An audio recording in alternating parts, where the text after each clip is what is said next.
children, welcome to the online class Subject Science Class 6. In the human organ system topic, we are going to see about the digestive system, respiratory system and circulatory system in today's session. First, we are going to discuss about the digestive system. What is digestive system? This system involved in the conversion of complex food substances into simple forms and absorption of digested food.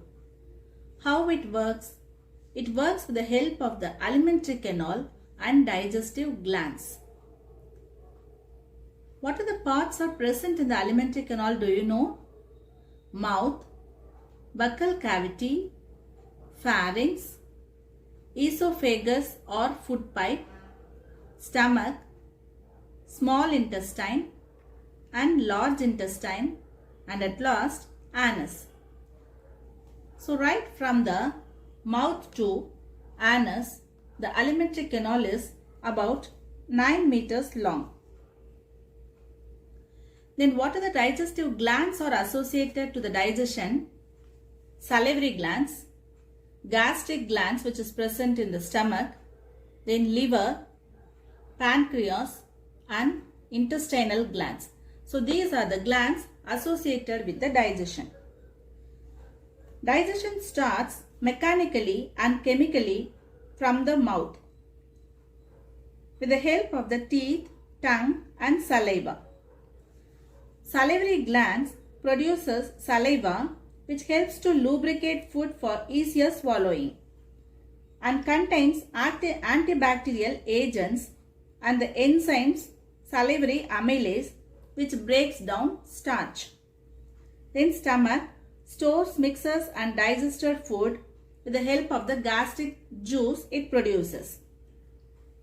Liver produces bile for digestion.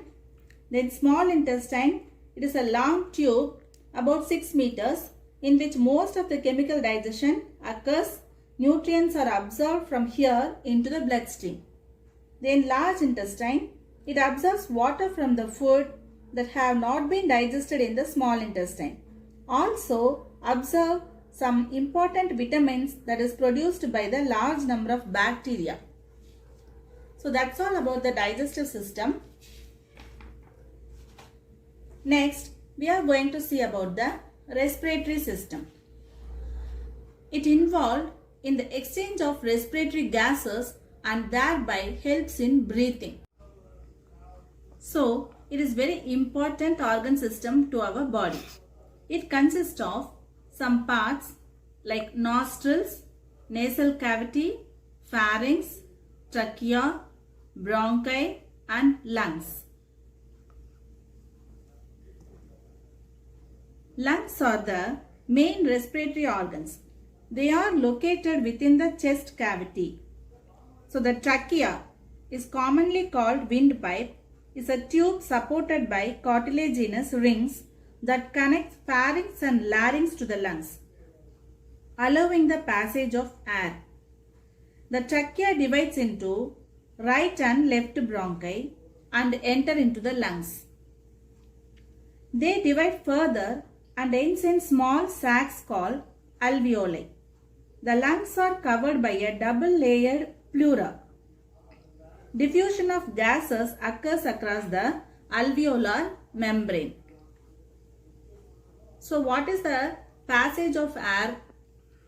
Nose, nasal cavities, pharynx, larynx and through trachea, then bronchi, into bronchioles and then alveoli, air sacs. So this is the passage of air through the lungs. And there are 3 types of processes are there for respiration: external respiration, internal respiration and cellular respiration. In external respiration, exchange of gases occurs through nostrils. In internal respiration, circulatory system transports oxygen and carbon dioxide to and from the body parts through hemoglobin which is present in the bloodstream. Then cellular respiration, cells take in oxygen and release carbon dioxide. These are the three processes of respiration which occurs in our body. And next we are going to see about the circulatory system. It consists of heart, blood vessels. So this is also a very important organ system in our body. So what is the function of the circulatory system? It transports respiratory gases with the help of the hemoglobin and nutrients also. Then hormones, which is a chemical that is also transported through the bloodstream. Then waste materials also transported within the body. So these are the main functions of the circulatory system. It protects the body from harmful pathogens. Pathogens means harmful germs, and regulates body temperature. This is the main work of the circulatory system. So heart. Heart is the very important part in the circulatory system. Heart is located in the thoracic cavity between the two lungs. The heart is four-chambered and is surrounded by a double-layered membrane called pericardium. This is right atrium. Then this is left atrium, right ventricle and left ventricle. These are the four main chambers of the human heart. And the heart pumps blood continuously throughout the lifetime. Next, blood vessels. So three types of blood vessels are there in our body: arteries, veins and capillaries. They form a closed network through which the blood is circulated. Next, blood. Blood is the fluid connective tissue. It contains plasma and blood cells. So what are the blood cells are there? Three types of blood cells are there. Red blood cells or RBCs, white blood corpuscles or WBCs, and blood platelets. These are the three blood cells which is present in the blood. Then the human circulatory system, how it works. Heart is the main organ. Heart pumps blood to the body. Then arteries, shown in red, they carry blood from the heart to all parts of the body. Veins, which is shown in blue color, they carry blood from all parts of the body back to the heart.